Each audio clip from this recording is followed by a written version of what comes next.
आज सबसे पहले बात करेंगे एचडीएफसी बैंक की। एचडीएफसी बैंक के पार्ट टाइम चेयरमैन ने इस्तीफा दे दिया है और उन्होंने जो वजह बताई है वो चौंकाने वाली है।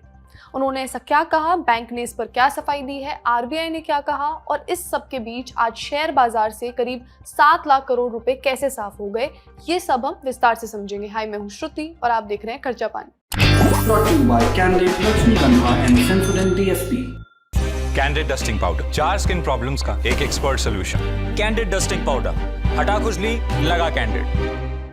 सबसे पहले शुरुआत करते हैं एचडीएफसी बैंक के बारे में बात करके। एचडीएफसी बैंक के पार्ट टाइम चेयरमैन अतनु चक्रवर्ती ने अचानक पद से इस्तीफा दे दिया है। 18 मार्च को ये हुआ। रेजिग्नेशन लेटर में 17 मार्च की डेट है और इस्तीफा तुरंत प्रभाव से लागू हुआ है। बैंक ने अपनी रेगुलेटरी फाइलिंग में बताया कि अतनु चक्रवर्ती, जो कि नॉन एग्जीक्यूटिव चेयरमैन और इंडिपेंडेंट डायरेक्टर थे, उन्होंने अपने पद से हटने का फैसला लिया है।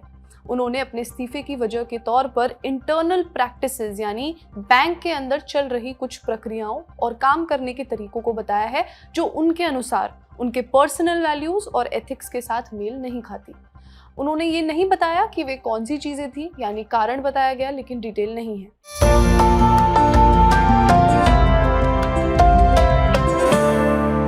अतनु चक्रवर्ती भारत सरकार में इकोनॉमिक अफेयर्स सेक्रेटरी रह चुके हैं। मई 2021 में वे एचडीएफसी बैंक के बोर्ड में शामिल हुए थे। उनके कार्यकाल के दौरान ही एचडीएफसी लिमिटेड और एचडीएफसी बैंक का बहुत बड़ा मर्जर हुआ था। इस मर्जर के बाद एचडीएफसी बैंक एक बड़ा फाइनेंशियल कॉन्ग्लोमरेट बन गया। कॉन्ग्लोमरेट का मतलब होता है ऐसा बड़ा समूह जिसमें कई तरह की फाइनेंशियल सेवाएं एक ही छत के नीचे मिलती हैं। नया सेंसोडेंट डीएसपी नर्व्स को प्रोटेक्ट करे और इनेमल को repair. Feel the relief with Sensodent DSP। इस मर्जर के बाद एचडीएफसी बैंक देश का दूसरा सबसे बड़ा लेंडर बन गया था। अब आते हैं उनके इस्तीफे के शब्दों पर जो सबसे ज्यादा चर्चा में है। उन्होंने अपने इस्तीफे में लिखा कि certain happenings and practices within the bank are not in congruence with my personal values and ethics।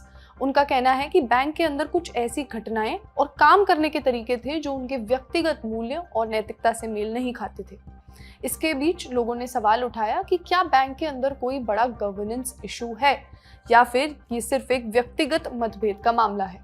Bank ने अपनी तरफ से ये भी कहा कि उनके इस्तीफे के पीछे कोई मटेरियल रीजन नहीं है। मटेरियल रीजन मतलब होता है कि कोई ऐसी बड़ी वजह जो सीधे तौर पर कंपनी के कामकाज को इफेक्ट करती हो। अतनु चक्रवर्ती को आरबीआई की मंजूरी के साथ मई 2027 तक के लिए रीअपॉइंट किया गया था, यानी उनका कार्यकाल अभी काफी लंबा बचा हुआ था। आरबीआई ने एक आधिकारिक बयान में कहा कि एचडीएफसी बैंक एक डीएसआईबी है, उसकी फाइनेंशियल स्थिति मजबूत है, उसका बोर्ड प्रोफेशनल तरह से काम कर रहा है और मैनेजमेंट सक्षम है। और सबसे इंपॉर्टेंट बात, आरबीआई के रिकॉर्ड में बैंक के गवर्नेंस या कामकाज को लेकर कोई बड़ी चिंता नहीं है। डीएसआईबी यानी डोमेस्टिक सिस्टमिकली इम्पोर्टेंट बैंक, ऐसे बैंक जो इतने बड़े होते हैं कि अगर इनमें कोई परेशानी होती है तो उसका असर पूरे देश की अर्थव्यवस्था पर पड़ सकता है। अब बात करते हैं नए चेयरमैन की नियुक्ति की। आरबीआई ने केके मिस्त्री को 3 महीने के लिए interim part time chairman appoint करने की परमिशन दे दी है। इंटरिम मतलब होता है कि जब तक कोई नया चेयरमैन नहीं चुना जाता तब तक वो जिम्मेदारी संभालेंगे। केके मिस्त्री जो पहले से ही एचडीएफसी लिमिटेड के सीईओ रह चुके हैं, उन्होंने कहा कि there has been no power struggle within the bank and there has been no discussion with regards to governance within the board of directors. उनके अनुसार बैंक के अंदर किसी तरह की सत्ता की लड़ाई नहीं है और बोर्ड के अंदर गवर्नेंस को लेकर कोई विवाद नहीं हुआ है। उन्होंने कहा यह मामला शायद चेयरमैन और मैनेजमेंट के बीच रिश्तों में आई खटास का हो सकता है जो समय के साथ बढ़ती गई। उन्होंने कहा कि इंसान तो इंसान होते हैं, कुछ ना कुछ रिलेशनशिप्स में इशू आ जाते हैं। केके मिस्त्री ने यह भी कहा कि बोर्ड के किसी भी सदस्य को ये नहीं पता कि अतनु चक्रवर्ती किन खास मुद्दों की बात कर रहे हैं। उनके बयानों से लगता है कि बोर्ड खुद भी इस मामले में स्पष्ट नहीं है। इंडस्ट्री के एक्सपर्ट्स ने भी इस पर अपनी राय दी है। Corporate governance expert Shriram Subramanian, जो इनगवर्न रिसर्च सर्विसेज के फाउंडर और मैनेजिंग डायरेक्टर हैं, उन्होंने बिजनेस टुडे से कहा कि चेयरमैन को इस तरह का लेटर लिखना पड़े जिसमें वो कहें कि बैंक की प्रैक्टिसेस उनके गवर्नेंस या उनके एथिक्स से अलाइंड नहीं है, ये एक बड़ी हैरानी की बात है। उन्होंने ये भी कहा कि बैंक को इंडिपेंडेंट डायरेक्टर्स की एक कमेटी बनानी चाहिए जो इस मामले की जांच करे और डिटेल में सारी जानकारी सामने लाए ताकि सबका भरोसा बना रहे। अब इस पूरी घटना का असर सिर्फ बैंक तक लिमिटेड नहीं रहा, इसका असर शेयर मार्केट पर भी पड़ा। शेयर मार्केट पर और भी चीजों का असर पड़ा। 19 मार्च को शेयर बाजार खुलते ही सेंसेक्स 1651 पॉइंट्स गिरकर 75,052 पर आ गया था, जो करीब 2% की गिरावट है। उसके बाद निफ्टी 504 पॉइंट्स गिरा था। सुबह के टाइम पे आज 19 मार्च को 23,273 तक पहुंच गया था, वो भी लगभग 2% की गिरावट है। ये मार्केट बंद होने से पहले के आंकड़े हैं। इस गिरावट में बाजार ने इन्वेस्टर्स के करीब 7 लाख करोड़ रुपए साफ किए। इसके 4 मेन कारण हैं। पहला कारण है तेल की कीमतों में बढ़ोतरी। वेस्ट एशिया में तनाव बढ़ गया है। इजराइल ने ईरान की साउथ पार्स गैस फील्ड पर हमला किया। उसके बाद ईरान ने कतर की रास लफान फैसिलिटी पर हमला किया। दोनों ही गैस फील्ड दुनिया में सबसे ज्यादा LNG लिक्विफाइड नेचुरल गैस बनाने वाले प्लांट्स में आती हैं। इसके बाद ब्रेंट क्रूड की कीमत लगभग $3 बढ़कर $111 प्रति बैरल हो गई थी। वहीं WTI क्रूड की बात करें तो वो $98.6 तक पहुंच गया।